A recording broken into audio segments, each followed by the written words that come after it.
It's tarot time.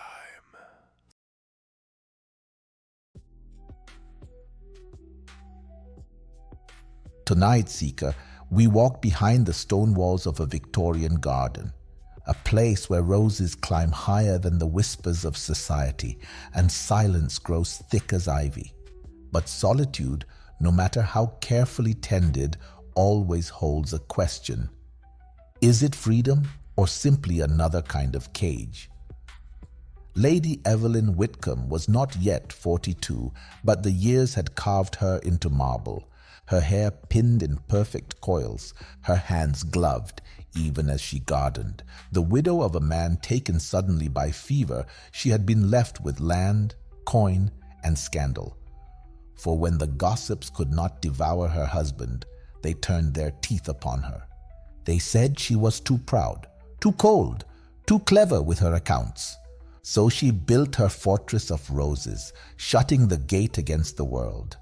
And for a decade, she lived untouched.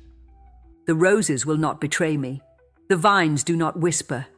Here, I am free. It was a spring morning when the garden's silence broke.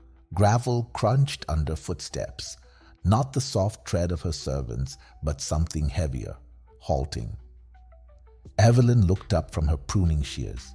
At the gate stood a man, lean and scarred, his uniform frayed, a cane under his hand. Thomas Hale, once the stable boy who had run laughing through the orchard years ago. Now a war veteran, returned with shadows in his eyes. My lady, I beg your pardon. I seek work. Any work. The world has little use for broken men. Evelyn's breath caught. She had not heard her title spoken without venom in years.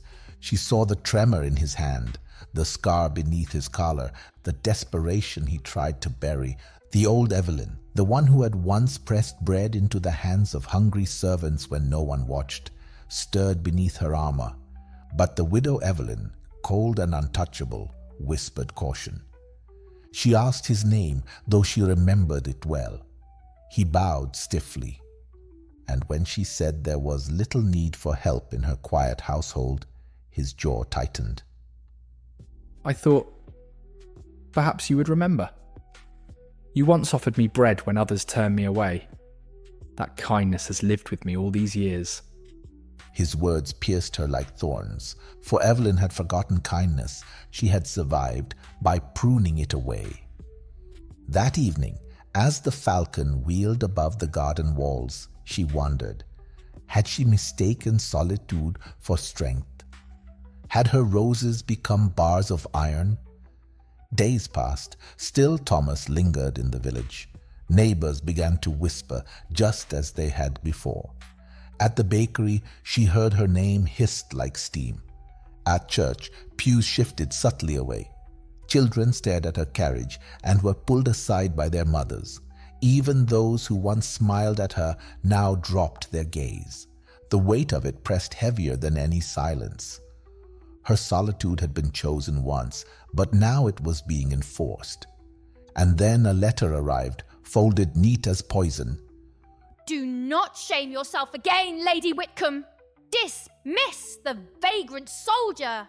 Your reputation cannot bear another stain. Evelyn stood in her garden with the letter trembling in her hand. The falcon circled, free yet tethered to the glove of memory. Her roses, perfect and scarlet, seemed suddenly cruel in their beauty. She read the letter again, though the words were carved into her already. Each sentence felt like a chain tightening around her chest. She remembered the early days after her husband's death, when whispers had turned to open mockery, when doors had closed, when invitations had ceased. She had thought the walls of her garden were her defense, but perhaps they had only kept her prisoner, repeating the same pain in quieter tones. She thought of Thomas, of the boy who had once carried water to her horse, the man who now carried scars heavier than any saddle. Was she to turn him away as the world had turned him? Would her fortress of independence demand that sacrifice? I have everything: land, wealth, my roses. And yet, I am alone. That night she walked the garden paths in her silk gown, lantern light flickering across the ivy.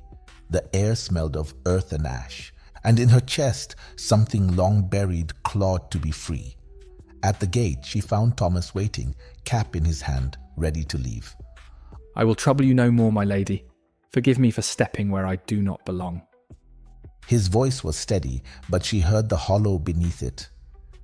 The kind of emptiness carved by too many closed doors. It was the same hollowness she carried herself. In him she recognized her own reflection, strength on the outside, silence on the inside. She reached for the iron latch, her gloved hand trembling. And in that moment, the choice stood before her, sharp as any thorn: to turn the key and keep her fortress, or to open the gate, risking the judgment of a world that had already wounded her. Her hand fell, the lock clicked, the gate swung open, and for the first time in 10 years, Evelyn Whitcomb let another soul step into her sanctuary.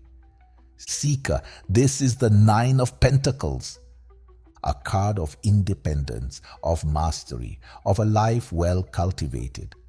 Yet it asks us, is your strength a triumph, or has it become a prison wall? Lady Evelyn believed herself free until she saw the price of her fortress. Only when she risked her solitude did she find something greater than roses. The courage to be seen, not as marble, but as flesh.